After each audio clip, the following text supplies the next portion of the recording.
the success of Arkham City, Rocksteady immediately started working on Arkham Knight. But Warner Brothers wasn't too happy with that. They knew Arkham Knight was going to take a lot of time and they wanted to keep a steady flow of releases. So they got Warner Games in Montreal to start working on a different game. Arkham Origins is the one I remember the least. It's definitely the black sheep in the series. It's a prequel to Asylum and it was made by a different developer. In addition, actors Conroy and Hamill did not return for this. They decided to go with different actors, so the fans of Conroy and Hamill were disappointed from the start. Suspect identified as Black Mask. Repeat, code 10 suspect is Black Mask. Commissioner Loeb is being held captive. Repeat, Commissioner Loeb is 701.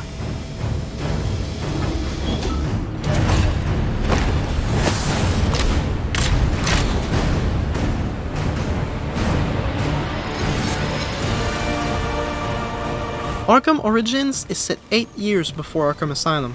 Batman is still new to the job when Black Mask hires assassins to hunt him down on Christmas Eve. Assassins, sir? As in more than one? That's right. And you heard this from the mouth of a crocodile, man? His name is Killer Croc. He's already behind bars. Oh, I pity his cellmate. I don't. They're all hired killers, the best in the business. Black Mask isn't messing around. It's assassins after your head. What are you going to do? I'm going to find out who is operating this drone, make them tell me what they know. Then I'm going to find Black Mask and put an end to this.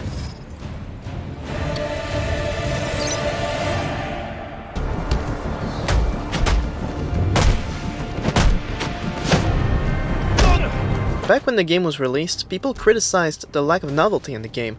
And although this might feel true at first, I feel they actually brought in a fair amount of new stuff to the series. The main change I noticed is with the enemies you fight. Arkham City introduced ninjas, which was alright. It also introduced riot shields. Hello, son. In Origins, we have enforcers, thugs who are really big. Break him in half! I'll rip your arms out his sockets!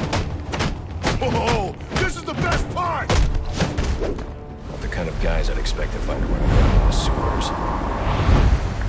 We also have martial artists who can counter your attacks. I'll put you in the ground! Pull back off of him! And Bane's mercs that also use venoms. Somebody get him!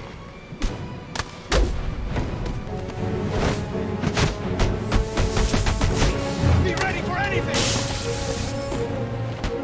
Those are the biggest changes in gameplay I've noticed. This is also the only game where Batman is actively fighting cops as well. The corrupted ones anyway.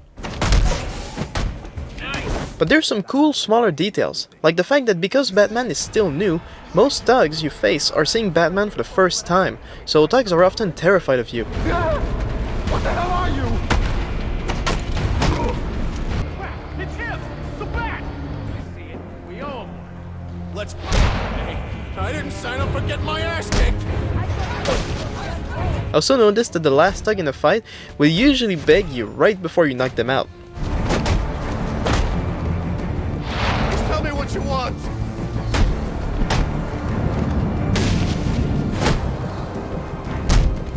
What did I ever do to you?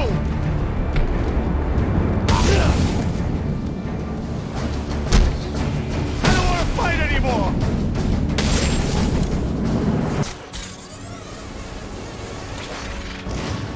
Visually, the open world of Gotham City in Arkham Origins is a bit depressing.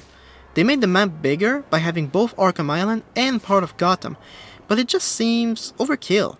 And it's in the middle of the night, during a snowstorm. The city feels deserted. It's not the charm of Arkham City. But my biggest issue with the game is the lack of improvements with the gliding. They did not make any improvements whatsoever.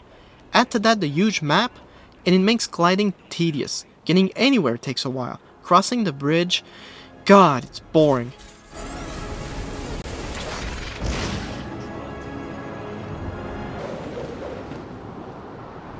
At least they added fast travel using the Batwing. I trust you realize you can't just waltz into the GCPD after everything that's happened there tonight. This being set 8 years before Asylum, many enemies, in fact, all enemies seen in this game are being met for the first time. This includes Joker, Bane, Deathstroke, and the Riddler.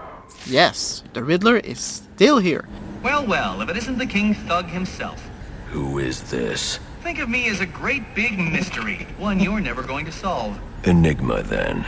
Oh, you must think you're so clever. In this game, he collected dirt on all the people in charge and wants to use it to coerce them into doing the right thing.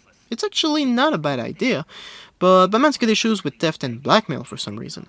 So we're not collecting Riddler trophies, just extortion files, which is, of course, very different.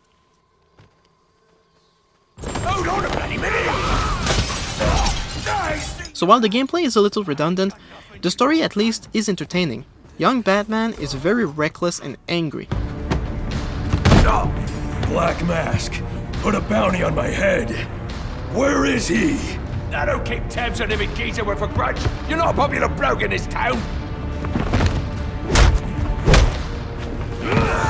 There's also a deeper connection to Alfred. Master Bruce, stop! Master Bruce. Bruce, What are you? I will not in good conscience allow you to go. You're outmatched by these I'm assassins. what? You're not some hardened vigilante. You're a young man with a trust fund and too much anger. You're in over your head, and I don't want this to be your end. Alfred, who do you see when you look at me? The boy whose shoes you used to tie every morning? The teenager you drove to his first date? While you are here every night, I am out there. The only thing between the innocent and the predatory. No, not may be. I am. When the mugger or the thief stops to think twice, that is fear. That is what I am. That is why they hired assassins, because I am the reason the criminals breathe easier when the sun rises. So no, Alfred, I am not in over my head. Tonight will be mine, but it will be theirs. Move it along, big boy. No, he's coming for you now. And when he gets here, I'm going to kill him. And I wasn't very happy with Bane's take in the first two games, but in Origins, the take on him is excellent. So you wait. He's far more intimidating, and far less just brainless Hulk. This should be interesting.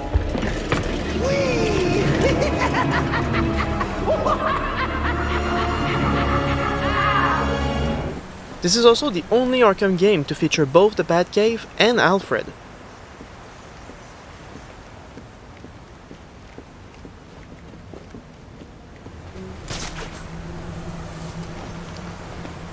The latter can be spoken to every time you visit the Batcave, and talking to him actually generates XP, so why not? The way he is. Atavism from the look of it. An unfortunate genetic mutation. Do you think the condition causes physical pain? Might that explain his rage? It goes deeper than that. Imagine growing up looking like he did. Children are cruel, Alfred. So are adults, sir. All part of the human condition, I suppose. Ah, but you already knew that. If you're serious about getting to Jezebel Plaza in time to find Penguin's men, you'll want to leave soon.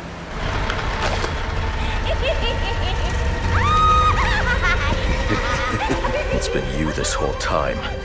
You hired the assassins. You've been running Sionis' operation. And although I love what they did with the Joker, I'm annoyed that he was once again the main villain. The premise of Black Mask hiring assassins was a good one, and Joker completely overshadowed it. Would have been nice to have another villain for a change. In fact, the whole premise of assassins hunting Batman down was pretty much forgotten by the middle of the game, so it's underwhelming. My sleeve. Once again, after finishing the game, you get to play with different skins. The Nightfall skin is intense. I can't believe they added Adam West, that's fantastic.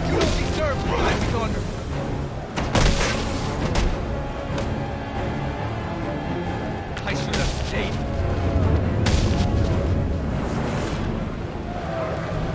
Not your lucky day, rookies.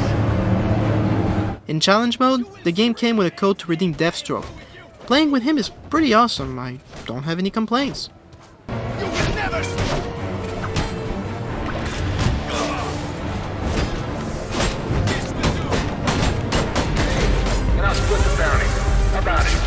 just turn yourself in!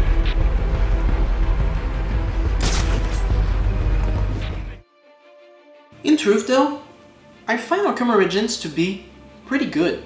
The big problem with it was the approach to it. The only reason this game existed is because Warner Brothers wanted a game while people waited for Arkham Knight. Origins was treated like a sideshow, and that's exactly what it became. So let's talk about Arkham Knight.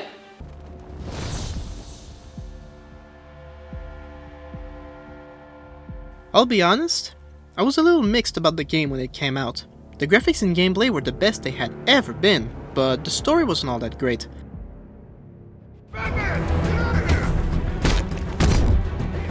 First impression though, the game feels so smooth. I was playing the first 3 games on my PS3. I'm playing Arkham Knight on my PC at a higher frame rate, and god, I love being in the master race.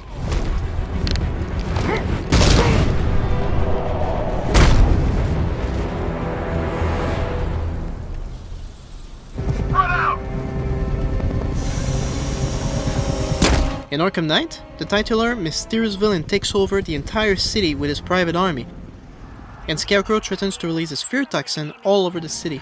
Gotham, this is your only warning. Gameplay-wise, this legit feels like the most optimization they could pull out of these mechanics.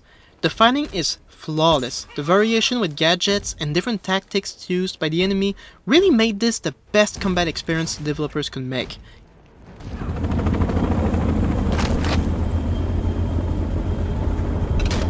We're the best, Bat! You won't keep up with us! Oracle. Nice job. In Predator, there are also many more options, such as sabotaging the environment and tools that the enemies will use. I've downloaded the codes. I can aim at the drone or its designated targets to turn it against them. 1 hard drive, sir. Good work. What the hell are you doing? You're supposed to be controlling that drone. Something's interfering.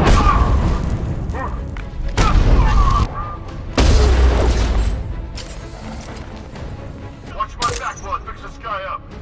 Come on, buddy, wake up. What off in his head?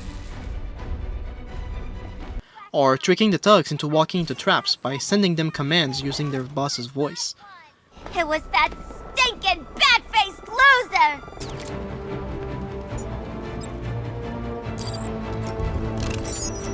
Check the generator! Whatever you say, boss. Line's ready, guys! What the hell? Arkham Knight is also the first and only game to ever feature the full Gotham City. As such, this is also the only game to introduce the Batmobile, or as people got to calling it, the Bat Tank.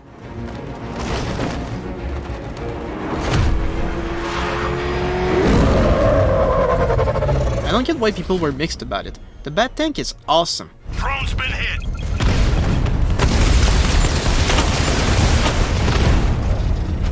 Strikes on multiple friendlies.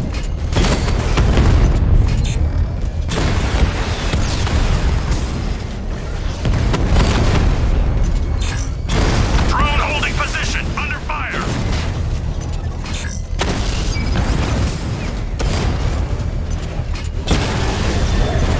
Turning into a tank to fight drones is pretty straightforward, but very effective.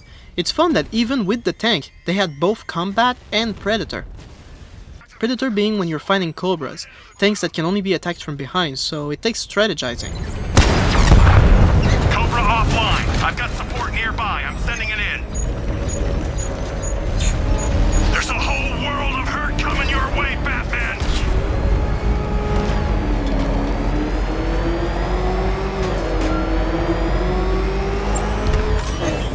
Pursuits are immersive, dodging rockets, and the slow-mos when you wreck a car.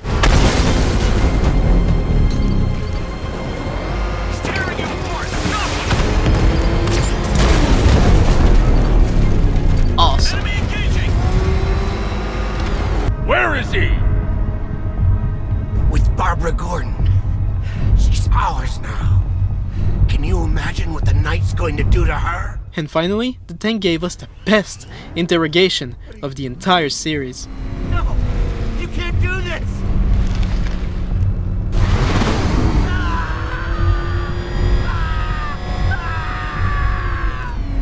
Remember something else? He uses a refrigeration company as a front! Thank you. The last great improvement in this game is the gliding. If the gliding had been as slow as in City and Origins, this would have probably ruined the game for most players. But once again, the gliding was massively improved upon, allowing you to glide much faster to suit the needs of this large map.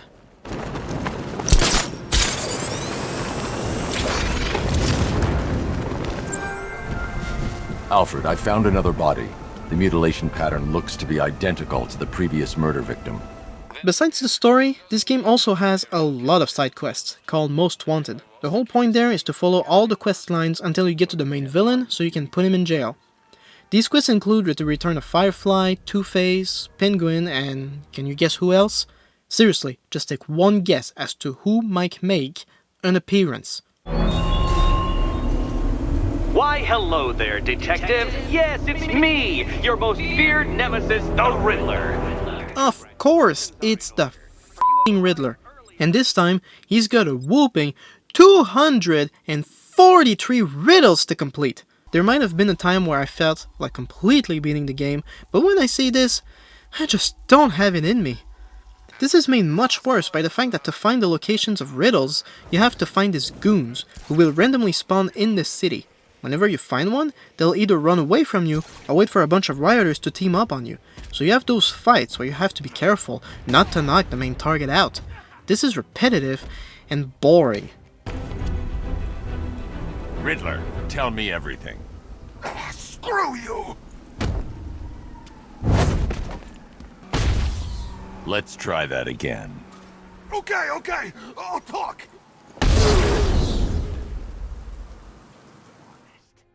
Overall, Arkham Knight feels like the game they were trying to make in the first place.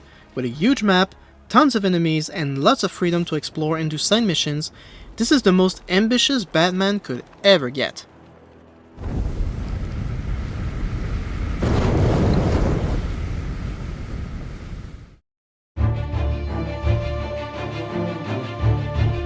For the past month, I have been playing the living out of these games. I mean, to be fair, it was easy. They're very awesome games. When ranking them, it's a bit complicated. Each sequel was meant to improve upon the previous game, so it wouldn't make sense to simply rank them in the order they came out, but it's a bit more complicated than that. As I was playing these games, I found myself realizing that each game made a damn good job of standing on its own. Arkham Asylum, for instance, has shitty gliding and doesn't have a Batmobile. But does it need them? No. So it was fine the way it was. So I think one of the main factors that's actually going to get into this is the story. Which game had the best gripping story? Speaking of story, this is a bit of a nitpick, but I really hate it how they insisted that every single game takes place over a single night. Just think about it. Joker taking over the asylum and Batman stopping him one night. Batman stopping Ra's al Ghul and stopping Strange from destroying Arkham City. In addition to beating the Joker and finding a cure, one night. An inexperienced Batman finding 8 assassins and defeating the Joker twice in a single night. And oh my god, destroying an entire army that took over an entire city in just one night. How is this even possible? And that's assuming you only do the main story. If you're a completionist and you do all the side missions, that means all of the riddles, all of the Riddler trophies, all the side villains, all of it in just a single night. I could let it slide with Asylum and even City, but as the series progressed, it became increasingly more ridiculous. So yeah, it might be a nitpick, but for me personally, it's way too obvious to ignore. If Batman can take all of those villains down in a single night, what does that say about the villain's strength and competence? With that said, let's actually rank the games.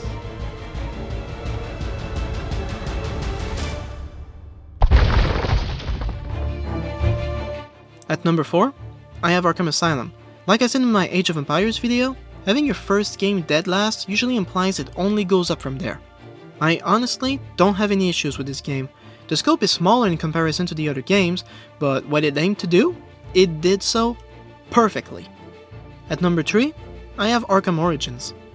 Despite not bringing a whole lot to the table in terms of gameplay, Origins arguably has the best story in the series. While the Batman of Asylum, City and Night is a veteran who has a lot of self-control, the Batman of Origins is young, angry, and inexperienced.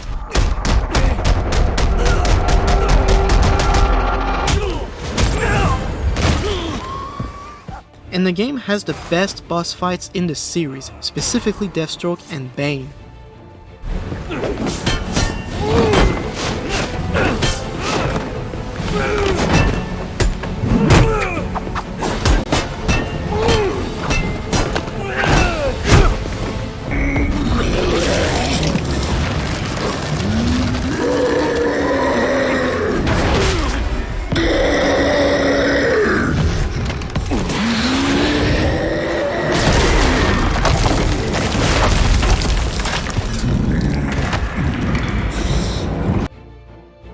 In my opinion, Origins doesn't get nearly as much credit as it deserved.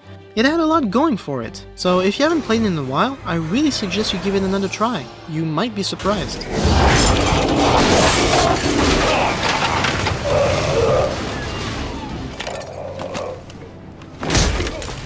You need a new hobby. At number 2, I have Arkham Knight. At this point, there are no flaws to the gameplay. The gliding was remade to fit the much larger map. This made it far more enjoyable. The Batmobile is very well implemented and I love its segments. With that said, the story is the weakest. The Arkham Knight was an interesting character, but his true identity was fairly predictable and the fights against him were not memorable. Not enough time was devoted to him. He was a mystery that took a long time to unfold, and when he did, he virtually disappeared. Scarecrow as the other main villain was also pretty forgettable. They really should have just made it about the Knight more, with more interaction and character development. The Joker, even as an hallucination, was so unnecessary. Don't get me wrong, Mark Hamill is a treasure. Barbara's dead and I'm laughing. Ah! Jason Todd's dead and I can't stop laughing. I'm even dead and I can't stop laughing. What else can I do? Now I'm part of you.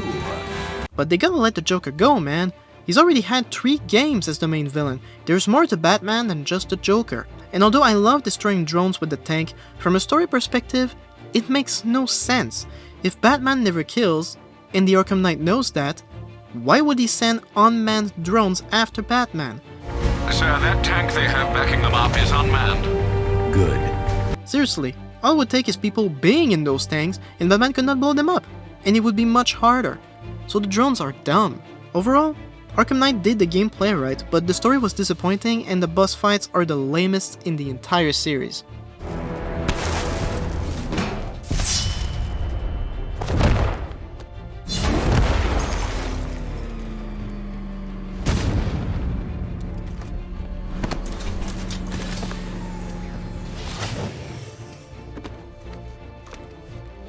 And again, I'm sorry to repeat myself, but here's what Batman does in a single night. Overcome an entire army, all of their road blockades, all of their convoys, all of their drones, all of their towers, all of their soldiers, and all of its leaders. Save Catwoman from the Riddler, which in itself means doing a bunch of riddles and games, in addition to finding all 243 of his riddles and putting Nigma in jail. Save a whole fireman crew scattered across the city. Stopped several bank heists by Two-Face. Destroyed all of Penguin's weapon caches. Stopped the serial killer. Stopped the giant bat. Stopped Firefly. Passed a couple of job interviews with Azrael. Stopped Harley Quinn from creating a new Joker. Overcame Scarecrow's toxin and Joker's mental takeover. And that's just the main game. If you have the DLCs, Batman also helps Mr. Freeze leave town with his wife, defeat Killer Croc, defeat the Mad Hatter and saves a bunch of hostages, and stops a civil war against the League of Assassins. I'm sorry, why couldn't they just have the game take place over a couple of months? I can't shake this off! And finally at number 1, Arkham City. I don't really have anything bad to say about Arkham City. After the massive success of Asylum, the pressure on Rocksteady to maintain the quality must have been insane. But not only did they live up to it, they exceeded it. They took everything from Asylum and just improved upon it. They made the map much larger and made the most of it. The side missions, the Riddler, they give us absolute freedom to explore all of it at our own pace. In comparison, Origins and Knight feel like attempts to remake Arkham City, just with a few spins on them. But Arkham City by itself is the Batman game.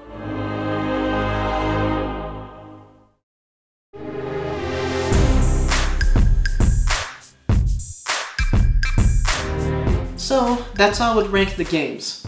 Do you agree? Do you disagree? Let me know in comments. This is obviously one of the most important issues in the world right now, so let's discuss. Did I mention before that I'm a huge nerd when it comes to Batman? In 2017, I went to the Comic-Con in Montreal, and I got to meet both Kevin Conroy and Will Friedle. Kevin Conroy obviously being the voice behind almost every non-feature film Batman, and Will Friedle being the voice of Terry McGinnis in Batman Beyond.